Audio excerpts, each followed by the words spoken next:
Sanju Verma, BJP के दबाव में इलेक्शन कमीशन ने शिवसेना आपको और शिंदे गुट को दे दी है। आपको इसलिए क्योंकि वो तो यही कह रहे हैं ना, शिंदे गुट और आप एक ही हैं।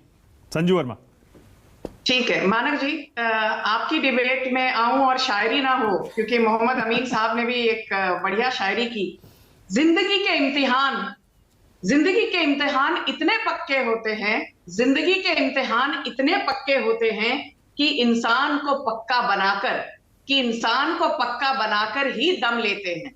क्या बात है। पर मुझे लगता है उद्धव ठाकरे एक के बाद एक इम्तिहान हारते चले गए पिछले 2.5-3 सालों में। और मुझे आज ताज्जुब इस बात का हो रहा है कि किशोर तिवारी जी एक बार, जो ऐसा कि आपने मानक जी कहा, उनके चेहरे पर ना कोई शिकन दिखी, ना मुझे लगा कि वो बौखलाए हुए हैं। वो यहाँ पर बैठकर आज भी वही काम कर रहे हैं जो 2.5 साल तक जब उद्धव ठाकरे मुख्यमंत्री थे उन्होंने किया। एक विकास की बात नहीं, एक गुड गवर्नेंस की बात नहीं, सिर्फ मोदी ऐसे हैं, अमित शाह ऐसे हैं। मैंने आपको नहीं टोका, एक एक करके वन बाय वन।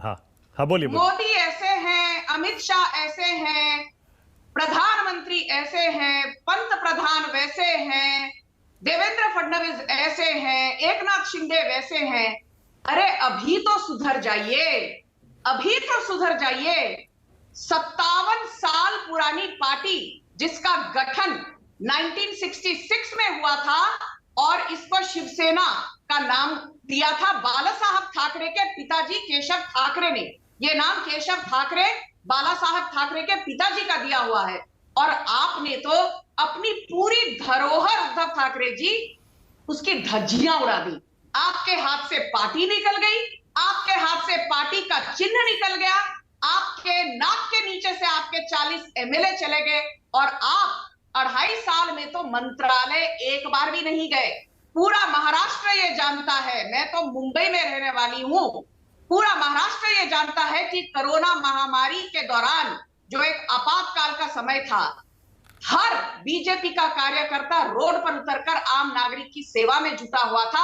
आप मातोश्री में बंद कमरे में बैठे हुए थे, जब अपना चेहरा दिखाते थे वो भी ऑनलाइन प्रेस कॉन्फ्रेंस के दौरान।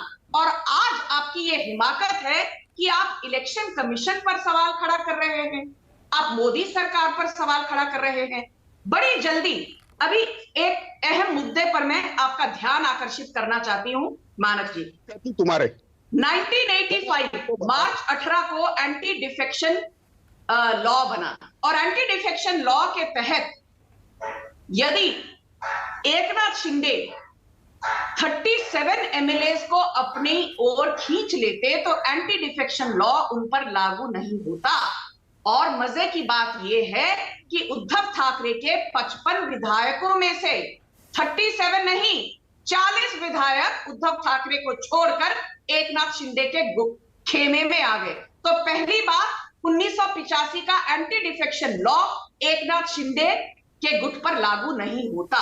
दूसरी बात, यदि आप देखें तो इलेक्शन कमीशन को बहुत पावर्स मिली हुई हैं अनुच्छेद 324 संविधान के अनुच्छेद 324 के तहत और आर्टिकल 145 अनुच्छेद 145 के तहत सुप्रीम कोर्ट के पास भी बहुत पावर्स हैं। पर हमारे कॉन्स्टिट्यूशन, हमारी संविधान ने एग्जीक्यूटिव, लेजिस्लेटिव और जुडिशियल पावर्स का पूरा अच्छी तरीके से एक डिमार्केशन किया हुआ है। तो सुप्रीम कोर्ट आकर इलेक्शन कमीशन ने जो अपना फैसला सुनाया है उसको खारिज करे, ये होना बहुत मुश्किल ही नहीं नामुमकिन लगता है मुझे पास्ट ट्रैक रिकॉर्ड देखते हुए। और सबसे अहम बात ये है, सबसे अहम बात, एक तरफ संविधान, मैंने अनुच्छेद 324 की बात की, सुप्रीम कोर्ट की पावर्स अनुच्छेद 145 के तहत है, मैंने आपको एंटी डिफेक्शन लॉ क्यों लागू नहीं होगा उसकी बात कर दी। सबसे अहम बात यह है, टेक्निकल इश्यूज, संविधान, ये एक तरफ। जब उद्धव ठाकरे मुख्यमंत्री बने मानक जी, एक चीज वो बार बार दोहराते रहे कि मैं इस पद पर पहुंचा हूं क्योंकि मैं अपने पिताश्री हिंदू हृदय सम्राट बाला साहब ठाकरे की धरोहर को आगे लेकर जाना चाहता हूं। पर जैसे ही मुख्यमंत्री की कुर्सी में आए, चाहे वो पालघर साधुओं की निर्मम हत्या हो, चाहे 2021-22 में जो अमरावती, नांदेड़ और मालेगांव में हिंदुओं को बुरी तरह से टारगेट करके वहां पर जो राइटिंग हुई उसकी बात करें, या फिर हनुमान चालीसा पढ़ी नहीं थी, हनुमान चालीसा पढ़ने की बात कही थी मातोश्री के सामने नवनीत राणा और उनके पति रवि राणा ने, और इन्होंने धर दबोच कर उनको हथकड़ी लगाकर उनको जेल की सलाखों के पीछे पहुंचा दिया। अरे समीर ठक्कर एक ordinary citizen, okay, all right, okay.